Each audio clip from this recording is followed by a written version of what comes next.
अस्सलाम वालेकुम। कौम इरम, इन लोगों का ताल्लुक कौम आद से था और वो इरम नाम की बस्ती के रहने वाले थे। वो बस्ती बड़े बड़े सुतूनों वाली थी। अमाद जमा है अमद की और अमद के मायने सुतून के हैं। आद के नाम से दो कौमें गुजरी हैं। एक को आदे कदीमा या आदे इरम कहते हैं। ये आद बिन औज बिन इरम बिन साम बिन नूह अलैहिस्सलाम की औलाद में से थे। इनके दादा की तरफ मंसूब करके इनको आदे इरम भी कहा जाता है। अपने शहर का नाम भी इन्होंने अपने दादा के नाम पर रखा था। इनका वतन अदन से मुत्सल था।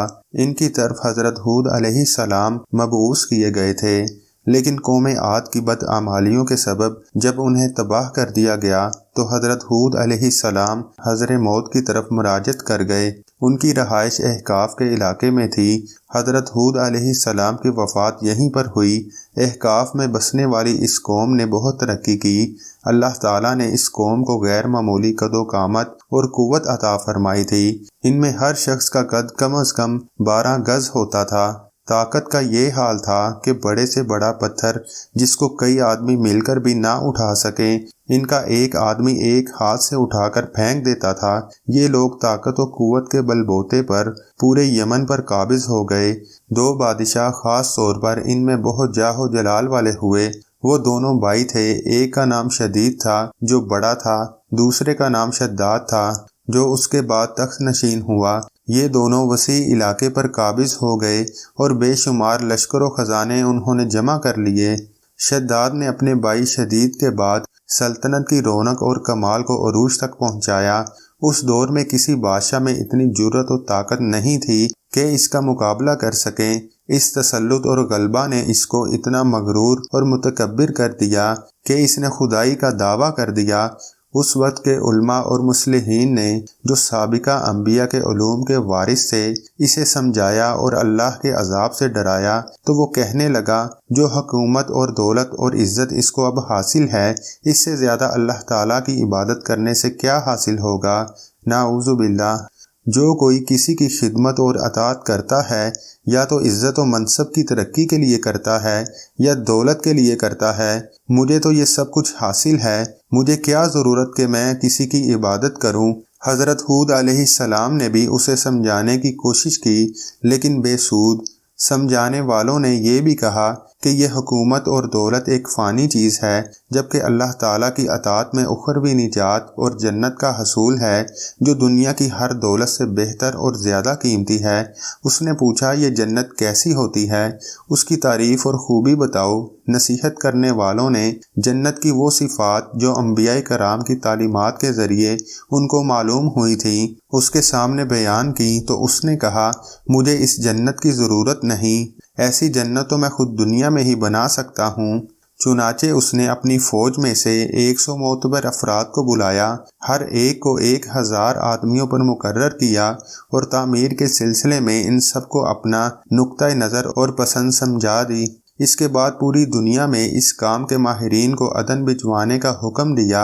इसके अलावा अपनी कलमरों में सब हुक्मरानों को ये हुक्म दिया कि सोने चांदी की कानों से ईंटें बनवा कर भेजें और कोहे अदन से मत्सल एक मुरब्बा शहर जो 10 कोस चौड़ा और 10 कोस लंबा हो बनाने का हुक्म दिया। इसकी बुनियादें इतनी गहरी खुदवाईं कि पानी के करीब पहुंचा दी। फिर इन बुनियादों को संगे सुलेमानी से भरवा दिया। जब बुनियादें भरकर जमीन के बराबर हो गईं तो उन पर सोने चांदी की ईंटों की दीवारें चुनी गईं। इन दीवारों की बुलंदी उस जमाने के गज के हिसाब से 100 गज मुकर्रर की गई। जब सूरज निकलता तो उसकी चमक से दीवारों पर निगाह नहीं ठहरती थी। यूं शहर की 4 दीवारी बनाई गई। इसके बाद 4 दीवारी के अंदर 1000 महल तामीर किए गए। हर महल 1000 सतूनों वाला था। हर सतून पर जवाहरात से जुड़ाव किया गया। फिर शहर के दरमियान एक नहर बनाई गई और हर महल में इस नहर से छोटी छोटी नहरें ले जाई गईं। हर महल में हौज और फवारे बनाए गए। ان نہروں کی دیواریں اور فرش یاقوت، زمرد، مرجان اور نیلم سے سجا دی گئیں۔ نہروں کے کناروں پر ایسے مصنوعی درخت بنائے گئے جن کی جڑیں سونے کی، شاخیں اور پتے زمرد کے تھے۔ ان کے پھل موتی اور یاقوت اور دوسرے جواہرات کے بنوا کر ان پر ٹانگ دیے گئے۔ شہر کی دیواروں کو مشک و زعفران اور عنبر و گلاب سے سیکل کیا گیا۔ یاقوت اور جواہرات کے خوبصورت پرندے چاندی کی اینٹوں پر بنوائے گئے جن پر پہرے دار اپنی اپنی باری پر آ کر پہرے کے لیے بیٹھتے تھے۔ جب تعمیر مکمل ہو گئی تو حکم دیا کہ سارے شہر میں ریشم اور زردوزی کے قالین بچھا دیے جائیں۔ پھر نہروں میں سے کسی کے اندر میٹھا پانی، کسی میں شراب، کسی میں دودھ اور کسی میں شہد و شربت جاری کر دیا گیا۔ بازاروں اور دکانوں کو کم خواب اور زربفت کے پردوں سے آراستہ کر دیا گیا، اور ہر پیشہ و ہنر والے کو حکم ہوا کہ اپنے اپنے کاموں میں مشغول ہو جائیں، اور یہ کہ اس شہر کے تمام باسیوں کے لیے ہر وقت ہر قسم کے پھل اور میوے پہنچا کریں۔ 12 سال کی مدت میں یہ شہر جب اس سجاوٹ کے ساتھ تیار ہو گیا تو تمام امراء اور کانے دولت کو حکم دیا گیا کہ سب اسی میں آباد ہو جائیں۔ پھر شداد خود اپنے لاؤ لشکر کے ہمراہ انتہائی تکبر اور غرور کے ساتھ اس شہر کی طرف روانہ ہوا۔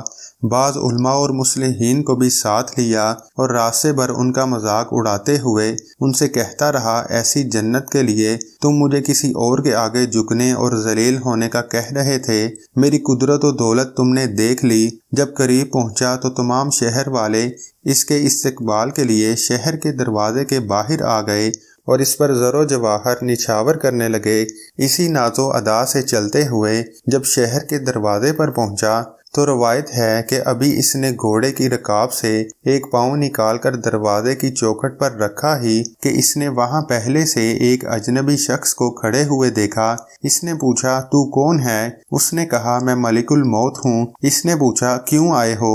اس نے کہا، تیری جان لینے۔ شداد نے کہا، مجھ کو اتنی مہلت دے کہ میں اپنی بنائی ہوئی جنت کو دیکھ لوں۔ جواب ملا، مجھ کو حکم نہیں۔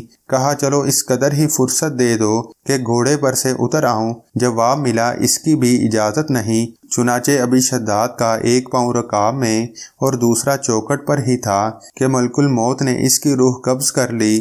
پھر حضرت جبریل علیہ السلام نے بڑے زور سے ایک ہولناک چیخ ماری کہ اسی وقت تمام شہر اپنی عالی شان سجاوٹوں کے ایسا زمین میں سمایا کہ اس کا نام و نشان تک باقی نہ رہا۔ قرآن پاک کی سورہ فجر آیت 7 اور 8 میں اس کا ذکر اس طرح سے ہوا ہے، وہ جو ارم تھے بڑے ستونوں والے اور شہروں سے اس کے مانند کوئی شہر شاندار نہ تھا۔